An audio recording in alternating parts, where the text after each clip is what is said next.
I'm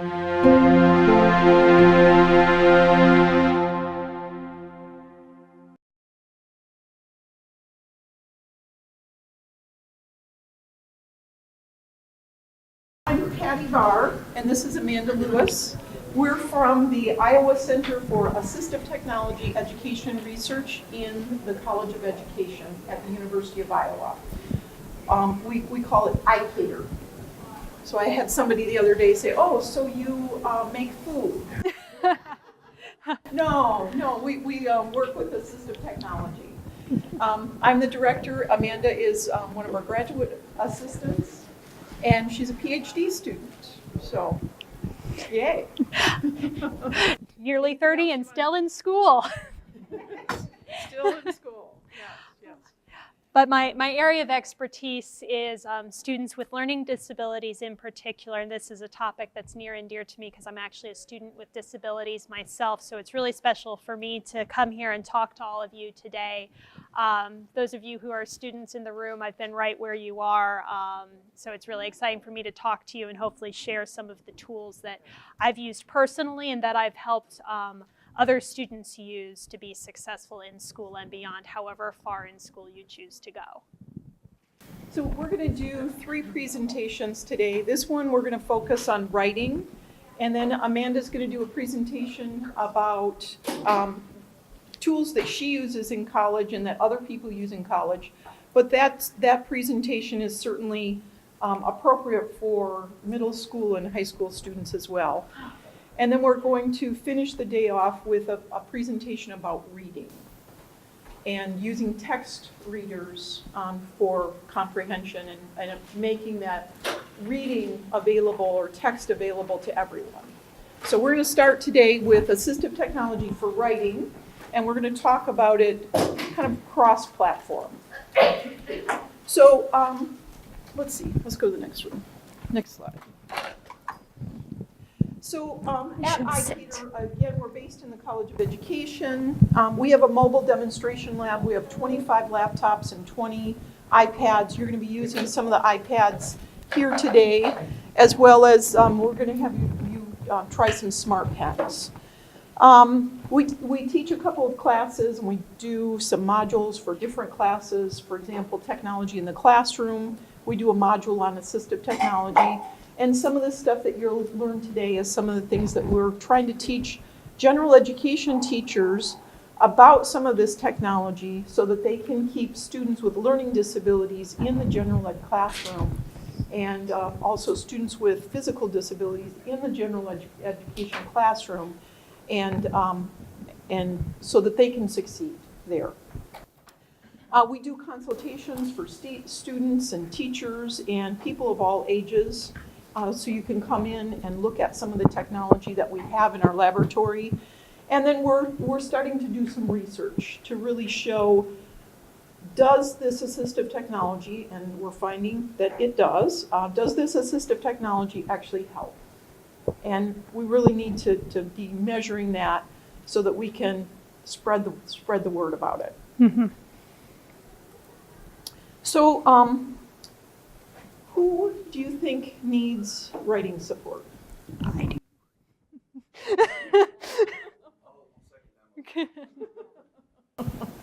All of my students. All of my students and my son, they all need it. Okay. I'm going to be showing you guys a little bit how you can use speech-to-text software to help you with the outlining process, not just the drafting process. You can really use a lot of these tools from start to finish, and I think that's one of the areas that we really need to work on working with teachers, is showing how this assistive technology can help with every goal that they have for these students to master. Did I see a question over here? Right, and so much of it is splitting it apart and understanding, hey, if we need to have handwriting practice, that's its own task. Let's not conflate it with composition if we're trying to demonstrate knowledge. Right, so we're going to hit on some tools that'll be really great for zeroing in on supporting that compositional process. Yeah, so some of those supports spelling, handwriting. We've been talking about keyboarding. Yeah. Some planning. How do you plan for what you're going to write? And then composition and note-taking. And we're going to give you some examples of those. Mm-hmm. Oh, we've got some note-taking tools that are going to knock your socks off. Hold on to them. So usually, or many times, when somebody is having a hard time with writing, that physical writing, sometimes just getting a computer and a word processor, or there are some standalone word processors that are out there, but sometimes just being able to access that keyboard so that you can have that legible text can make a world of difference for students of all ages. And if you can get somebody to be able to do some 10-finger typing and some touch typing at an early age, with a word processor, you're going to be ahead. You're doing some single finger typing. We've got some tools that might help you with that too. Yep, the T-Rex typing. We want to move away from T-Rex typing and move towards fluent typing, and I'll talk a little about some tools to help build that skill, because if you think about it, a student practices writing with a pencil for years before we actually ask them to write, those chubby crayons, chubby markers when they're in preschool, and then we wonder why they're not fluent typists after a 3-week typing course. It makes no sense to expect them to be fluent that quickly. So we need to build that fluency early with constant evidence-based practice so they can be fluent and meet demands. The big thing with any of this, whether it's using a word processor or using any of these tools, there needs to be explicit instruction. You can't just give a person a tool and think that they're going to be able to use it. There needs to be some explicit instruction there. And students need to have that explicit instruction for spelling and how to use grammar checks. Those things are all out there. Some of them are built in. Many of them are built in. But there are also some other spell checkers out there. Some of the spell checkers that will talk to you. And also some grammar checkers that will talk to you. But what we're going to really focus on a lot today is the text-to-speech, word prediction, and speech recognition to help with this input. So first, text-to-speech. So I'm talking, you've got text there, and this kind of, you think text-to-speech, usually you're thinking reading accommodation. But if you've got stuff on the page, you know, how can you write if you need to hear what's down there? So part of that is really important. So there are some built-in options. There are some things like Cruisewell 3000 plus Firefly that will work on a Chromebook, it'll work on an iPad, it'll work on a Macintosh, it'll work on a Windows machine. Natural Reader is a free online speech-to-text tool. Read and Write is another, like, with lots and lots of tools. It'll do speech-to-text to give you an idea of what was it that I just wrote. And then Select and Speak It. Somebody's using Speak It. Those are some free tools from Google Chrome. And Snap and Read is another one that is across all platforms. So it'll work for anyone. But the only ones on here that are free are the built-in ones, Natural Reader, and Select and Speak or Speak It. Select and Speak It, they have merged. Mm-hmm. And those are freemium tools, so there's a free version and then there's a premium version that allows you to get more voices and more pages read. And a lot of software is moving to that model. So if we think about word prediction, you've probably used word prediction on your phones. Have you seen word? It drives my husband nuts. Darn you, autocorrect, but no, autocorrect is our friend. We just have to help it along a little. But there are there's several word prediction programs on iPads, on co-writer. I thought I changed this slide because there's also word prediction on Read and Write and Cruisewell as well. But we wanted to show you a couple of those. So what Patty's getting ready to show you is some versions of these tools available through Google Chrome. One of the nice things about using the tools through Google Chrome is that regardless of which device the student is using to access these tools, so if they're using their school laptop, a home desktop, they're on vacation and they're using a library computer, whatever it is, they can still access those tools by logging into their account. So that's a really, I think, an element that really gives these an edge, is that portability aspect. So what word prediction will do is basically when you start typing, it's going to pop up with some words. And there are some things in Google Chrome, we're going to show you co-writer and read and write. And those are two that are the most used. There's also a program, you were talking about your son that is having a hard time with just a few words. Word prediction might help, but there's also a program that we're not going to show today, but it's called Clicker. There's Clicker Docs, Clicker Sentences on an iPad. They're about $20. And then Clicker, the actual program, is about $300. So it's an expensive program. But if you could try it on iPads, that might be. Oh, and I think you can get a 30-day trial of the desktop version. But that will let you write with pictures, or pictures with words, or some combination, or you can just make a grid, a keyboard down at the bottom, that allows you to choose words or choose pictures, and you've got the whole word there. And you can actually listen to it. You can scroll over it and listen to it and have it put it into your word processor. Some text that I took from our website, and we'll maybe, let's show them how this works. Welcome to ICATER, the Iowa Center for Assistive Technology of Education and Research at the University of Iowa College of Education is an assistive technology and universal design resource for the education community tool. So that's your text-to-speech. So if we go all the way down to the bottom, I thought we could try to type something more. And for this, I want to show you, this is read and write. And right over here, this one, you can see that. This is the word prediction. So if I click on that, and I start, it brings up word prediction right away. So it's saying, I usually start a sentence with the word the, to, of, or a. So it's predicting what I might say. So if I want to say, let's see, what did I want to say? I want to say this conference is really fun. Okay, so I've got that in my head. And that's not one of the words up there. So I'm just going to start typing.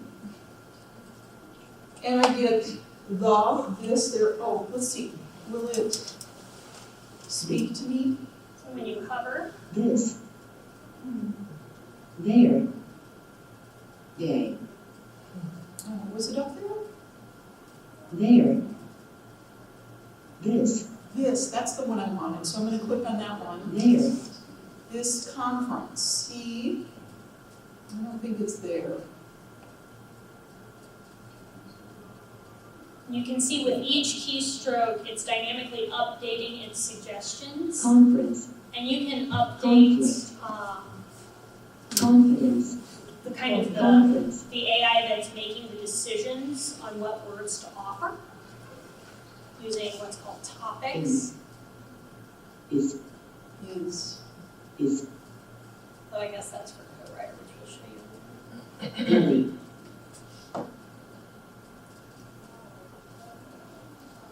So think about how this tool can help students who have trouble with both sides of that coin, that reading and writing. Students who might have difficulty physically interacting with a keyboard. Students who might have articulation difficulties that make using speech to text, which we'll show later, more of a barrier. So this menu up there is read and write. And there's a whole lot more to it. So there's dictionaries, which might be important for writing. So say conference, maybe I didn't know what that was. I can go to the dictionary, and it tells me the definition of conference. And it should, I think this will speak it. Yes. Noun. A large meeting that can last several days. They are holding a conference in our hotel. Okay, so even if you can't read it, you can listen to it, which is an important concept of an important part of that writing process. Right, because how can we expect a student to proofread their work and have organized thoughts in their work if they're not able to review their writing? So it's very important that a student be able to access the text receptively by reading in order to be an effective writer. And there's also a picture dictionary. We've got a question back here. Okay. Yeah, when you were doing the reading thing, like on the whole paragraph, it went like way too fast for us to like understand. Are there ways to slow down? Yes. Okay. Yes, particularly with Snap and Read, which was the one Patti was using. That one has some really nice settings for, I can actually show you right here. Right here, so we can see that we've got it kind of high on the hummingbird. We could just move it over here towards the snail to slow it down. I really like this. And red extension. See how much slower that's reading now? Rate and volume of speech using the sliders below. Thank you. Yes, you can also change pitch. One of the top reasons students reject text readers is because the voice is unpleasant, too fast, too slow. It's a bad voice match. So take the time to match that to the student so they'll be willing to listen to it.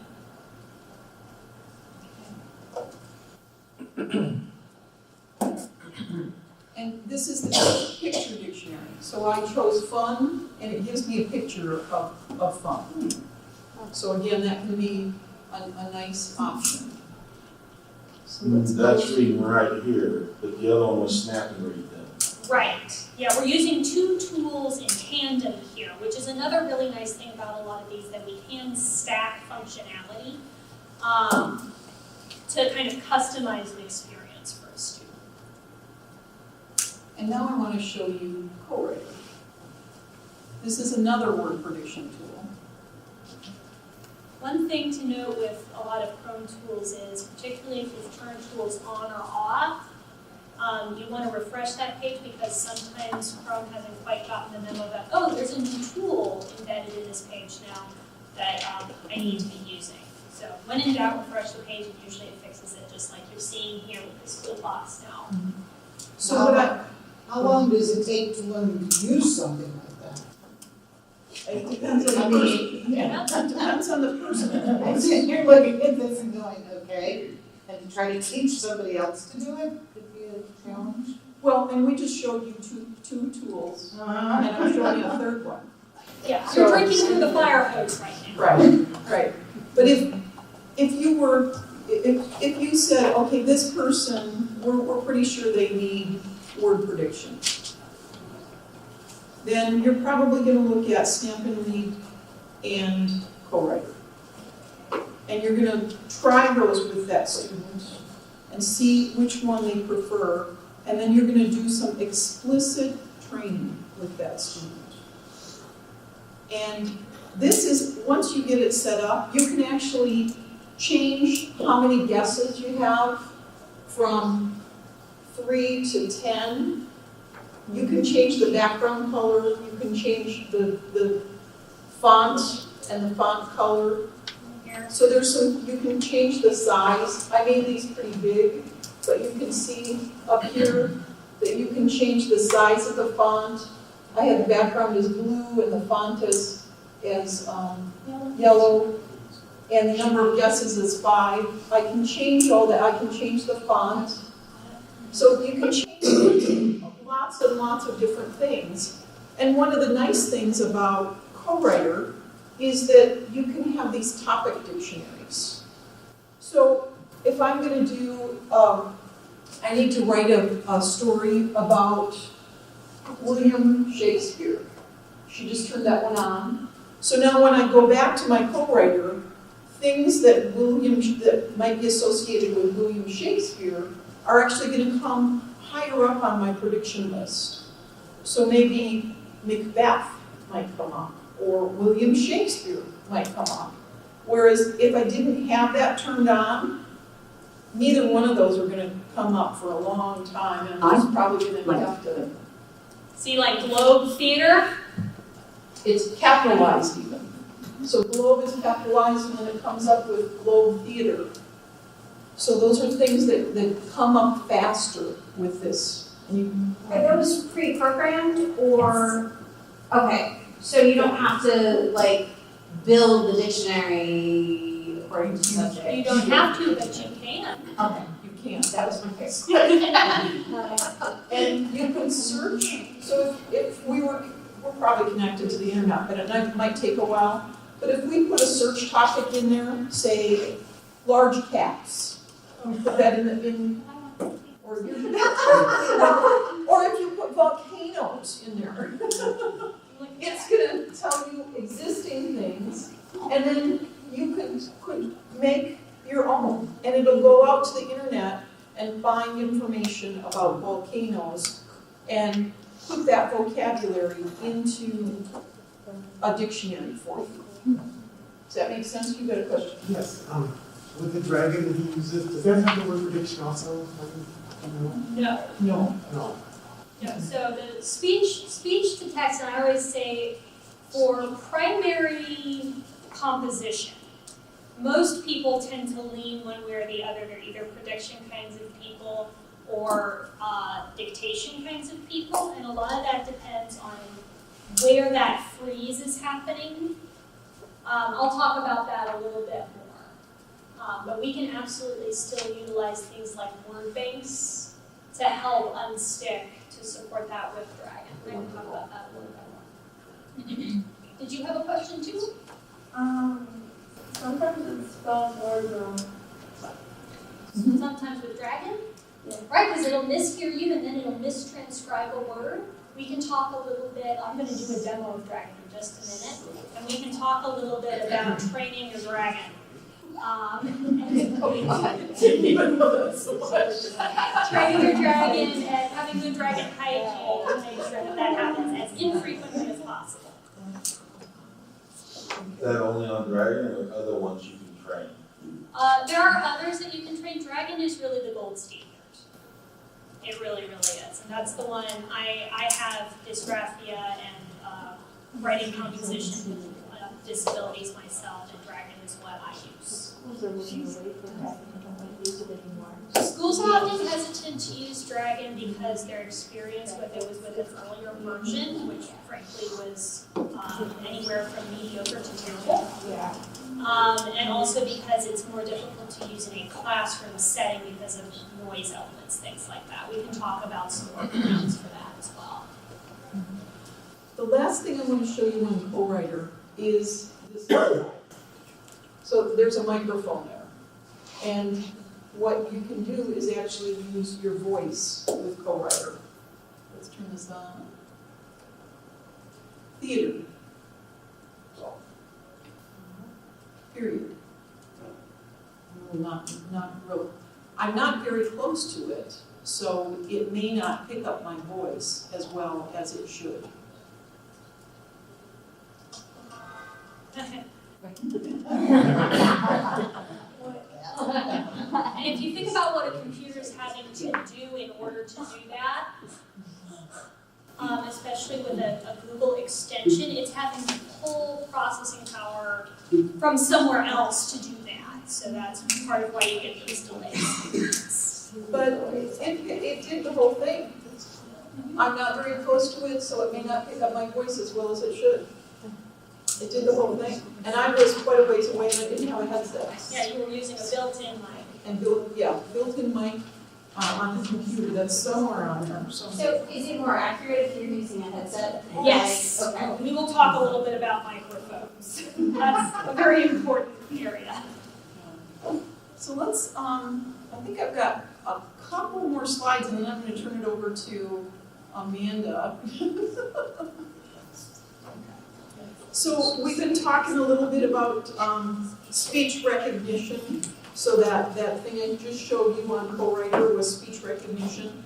And so, you've probably, I don't know if any of you used speech recognition on your phone or on your iPad. Okay, if you go to, and when we turn on the iPads, let's not forget to turn those on. You can go to the settings and turn voice recognition on. And like there have been a couple times that I've been in the car and I don't want to type because it's going to make me sick. My husband's driving, but I can use my voice to type an email or something like that on my phone. Drag and Dictate, Amanda mentioned. There's Drag and Dictate is on the iPad and on the Macintosh.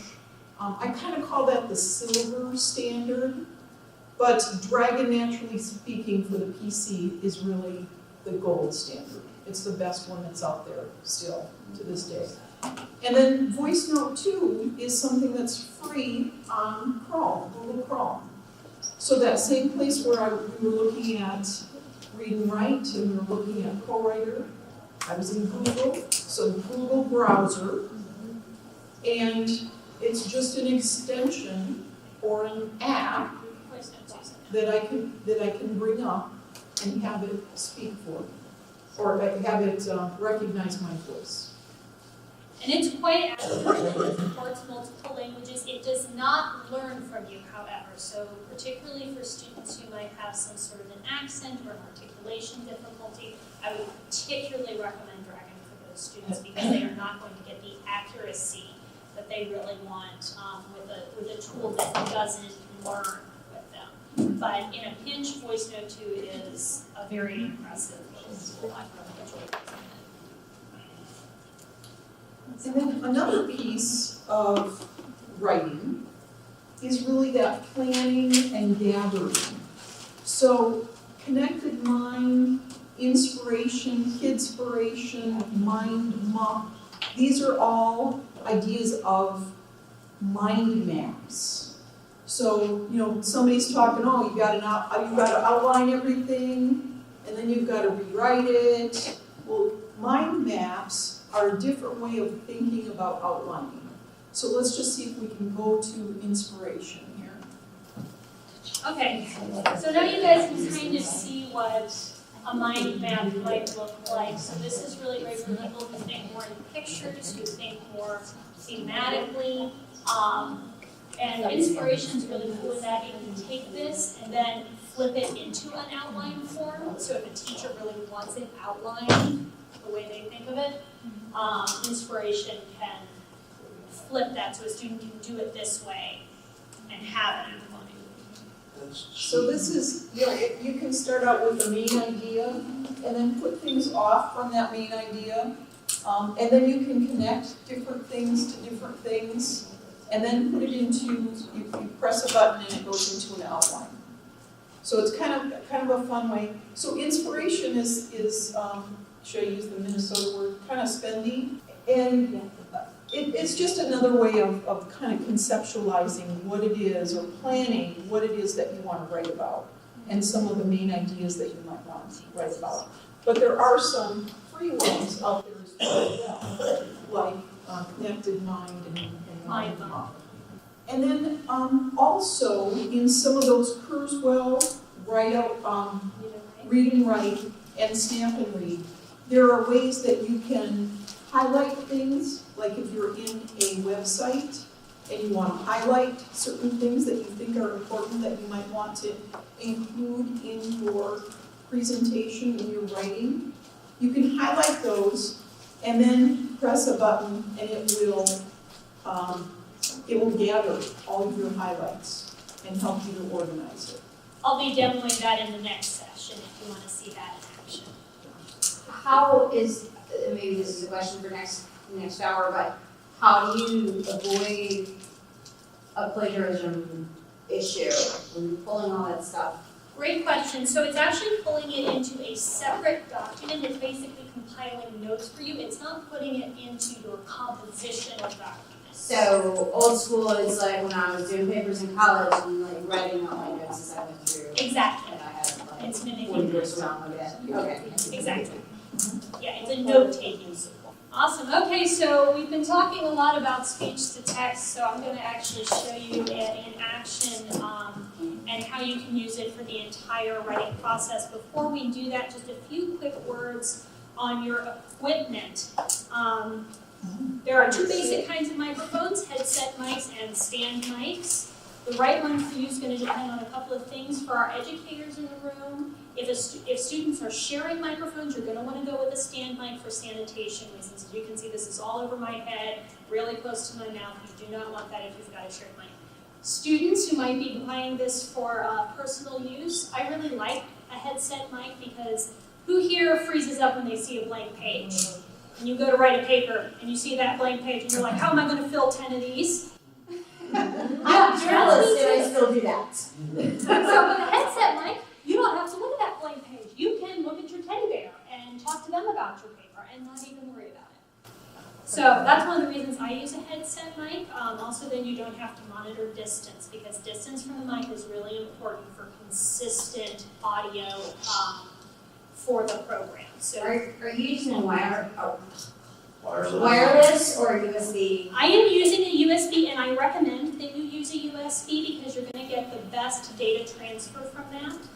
We've got some really nice wireless mics coming out, but the ones that are dictation quality come with a price tag to match. This is a Logitech headset I got on Amazon for about $20. It has worked fantastic for me. But I do recommend that you get a USB Connect, whatever type of mic that you go for. Absolutely. Okay, so that's microphones. You're going to want to make sure for a headset mic that it's 2 to 3 fingers from the corner of your mouth. That's going to prevent aspiration. That's those little puffs of air. If you put your hand in front of your mouth when you're speaking, you can feel that. For a stand mic, that's going to be 1 to 2 feet away from you, and you're going to want to sit directly in front of that because you're not going to have it so close that those aspirations are going to make a problem. Yeti and Snowball are great stand mics if you're looking for that. So let's move into actually using Dragon. You can see right here that I've got regular old Microsoft Word pulled up. One of the nice things about Dragon is it works anywhere that you're trying to input text. So students can use the same text editing programs that their peers are using. That can be very helpful. And up here is what we call our Dragon Bahr. The red means that it is not listening to me, it is not recording, it's not going to do anything. So what I'm going to do is go ahead and turn it on. Welcome to the Dragon Naturally Speaking demo presentation! Exclamation point. Go to sleep. Okay. So you saw me do a couple of things there. You saw that I just spat that out, no artificial diction, just very natural speech. You saw that I added some punctuation at the end. I always tell people, this is an important point for you students in the room. If you're learning how to use Dragon and you're first starting your compositional journey with speech to text, don't feel like you have to dictate everything, and don't feel like you have to dictate everything all in one step. It is totally okay for you to use the keyboard to add your punctuation. It is totally okay for you to just get the words out and go back later in another step and add punctuation either with keyboard or with voice. I'll show you how to do that. But do not feel like everything has to be done in one step. That's a really common reason that students get overwhelmed using this tool. Okay, another thing you saw me do is you saw me put it to sleep. See how that button up there is blue now?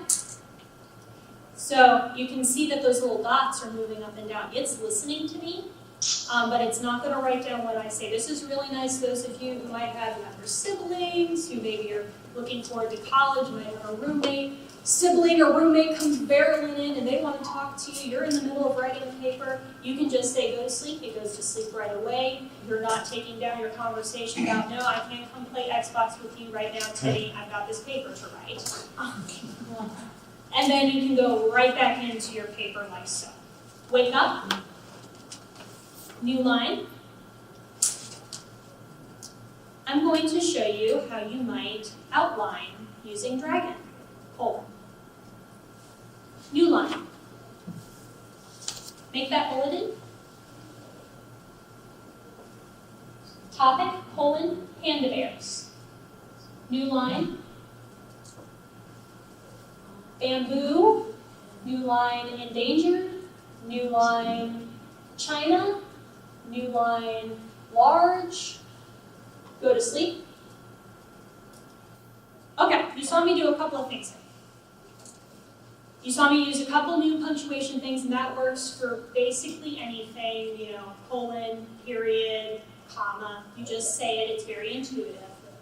And you can see that I was just throwing out some key words that have to do with panda bears. Oh, it made an error. Good. I was actually hoping it would. It doesn't make one very often for me, but I want to show you a very important part of training your dragon. So let me go ahead and do that before I forget. Wake up. Wake up. Correct in danger.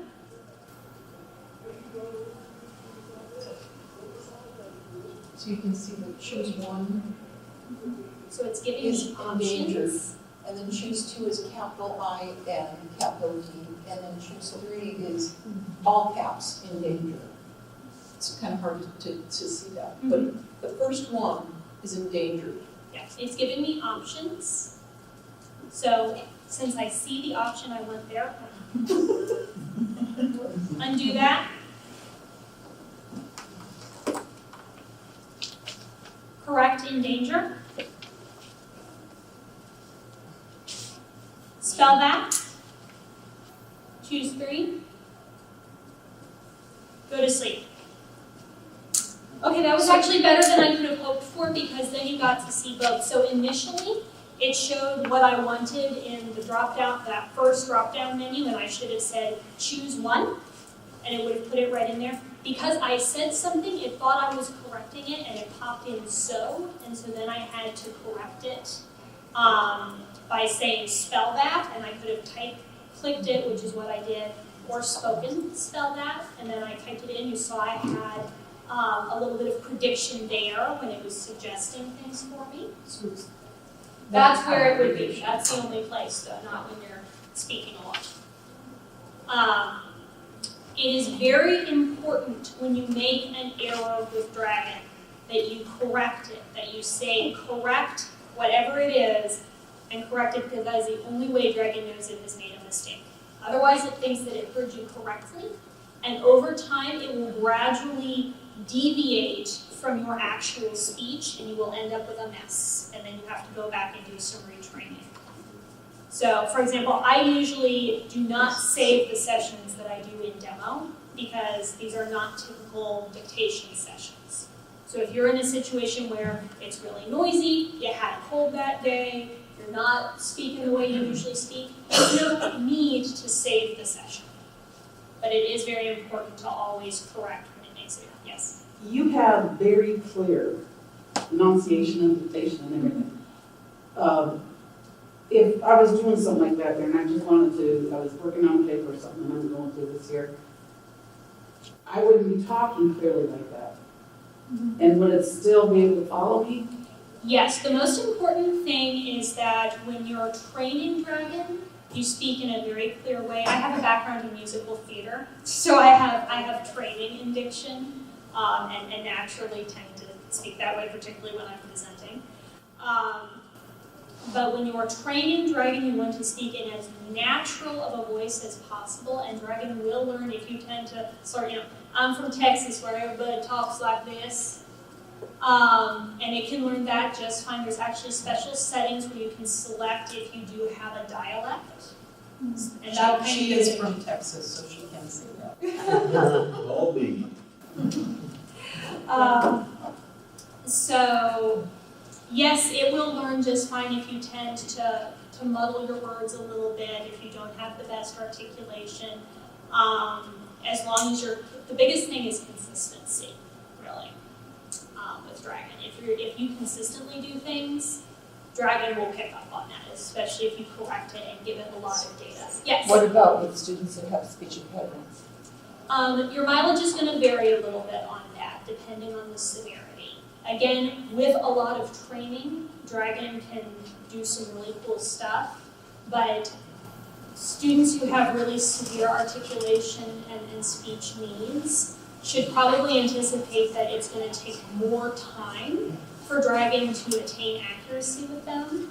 And they may want to try to trial Dragon before they pony up the money for it because it's a little spendy, to make sure that Dragon is going to be able to meet those needs. Is there a way, like for graduate students that just speak very softly, is there a way that Dragon can be taught to So the way you would do that, that's where your mic comes in. Okay. Dragon is only as good as the sound you put in it, and the sound you put in it comes through your mic. I'm not sure that would even work, but Yeah, so you could probably, there are some mics that are very, very sensitive. You might want to look into, I've been very impressed with Yeti's ability to filter and pick up. What's it called? Yeti microphones. They're a little on the pricier end. like cooler. And my go-to person, go-to group is thespeechgurus.com. They have all they do is speech input. So they are testing microphones all the time. Put thespeechgurus.com. And that's, if I need a special mic, I go to them. Okay, so I want to hit, yes. How do you get it to type out something like exclamation point or period or I just say the word, exclamation, oh, you mean if you want. not the punctuation, but the actual word, like I have the class fourth period. So, I'll show you how to do that. That's a really good question. I have a class fourth period. Select period. Choose one. Select fourth. Choose one. Go to sleep. That's one way to do it. What you saw with the Roman numerals was a default that I had. Previously, I was showing someone how to outline and they were using Roman numerals, and I just didn't toggle it back. Another way you can do it if it's something like exclamation point is break up those words. So say exclamation point, and that'll usually fool it. That's not the kosher way to do it, but that will usually work for multi-word. Like if I have to type go to sleep, I'll say go to sleep, and then it won't go to sleep. Question? How long does it take Dragon to learn your style? Do you know what I'm saying? For me, it took me approximately 40 seconds. It took me to go through the training when I took it out of class. The training, who here has used an old version of Dragon where the training process took 30 minutes and it was grueling and it was horrible? Yes, I'm seeing some hands. I am so sorry that happened to you. Yes. It will not happen now, not with what would be version 14, except they finally got rid of the numbers. Thank you. That's not going to happen now. I have told people that if you get all the way to the bottom, if you're a typically speaking person and you get all the way to the bottom of the prompt, and it hasn't given you the okay, something's wrong with your mic. Well, we've got 2 more tools we want to show you, Yes. and we're out of time. So one is a smart pen, and the other is notability, because we wanted to just show you notes, ways to take notes. A pen, and then, actually I have yours, so I will have mine. So this is a smart pen. It's an Echo Smart Pen from LiveScribe. Take the cap off the bottom, turn it on. There's one button, turn it on. So when you start to record, there's a little thing down at the bottom in the lower left-hand corner, and you press your pen on that little record button, and you'll hear a little clunk. I don't know if you can hear the little clunk, but now it's recording whatever it is that's going on in the room. So you might want to get together with a partner and have your partner speak as though they're lecturing or they're giving you a lesson. So maybe you're taking some notes. You can make a star. You can put your you can write your ABCs, you can cursive write, whatever you need to, whatever you're doing to take your notes. And then when you're done, you press stop, and you'll hear that little clunk again. And then I go back over here to playback, hear the little clunk again.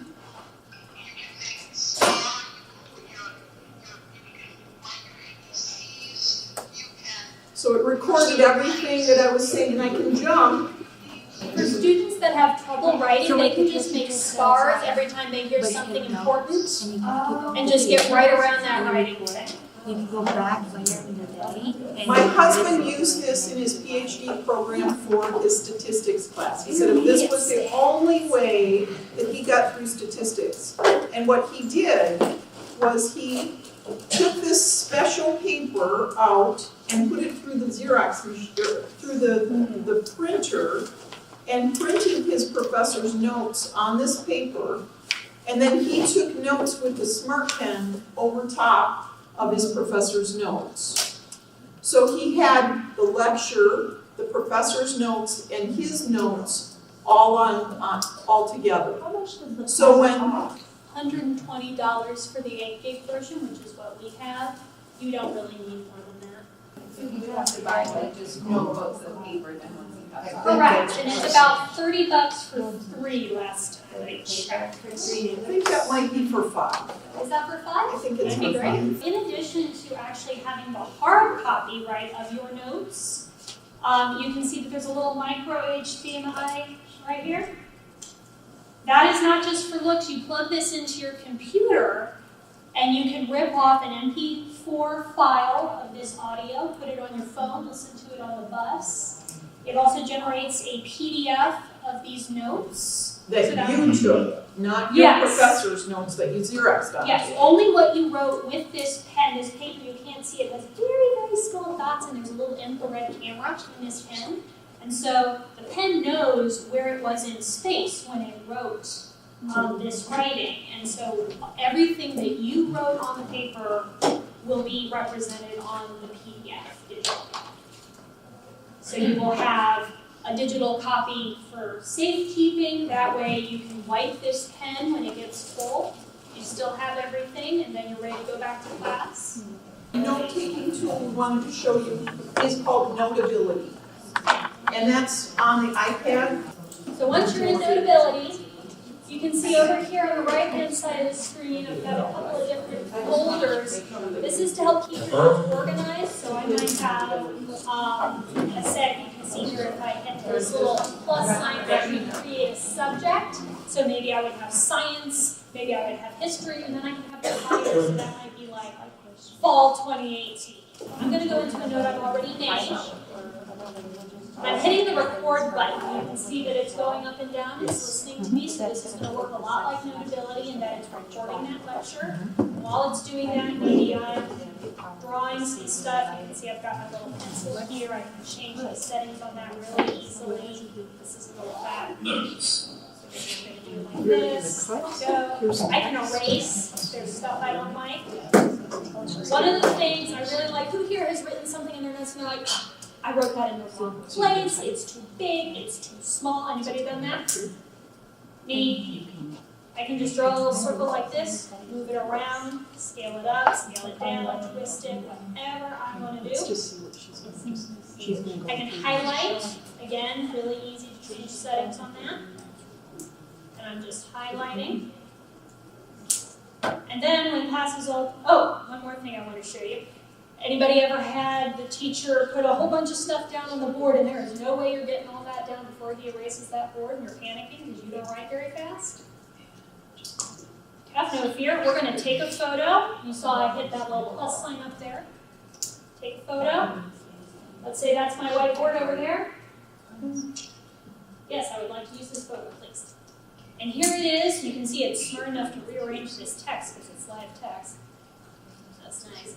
And I can scale that, I can caption it, I can crop that, I can draw on that, whatever I want to do. Very, very handy.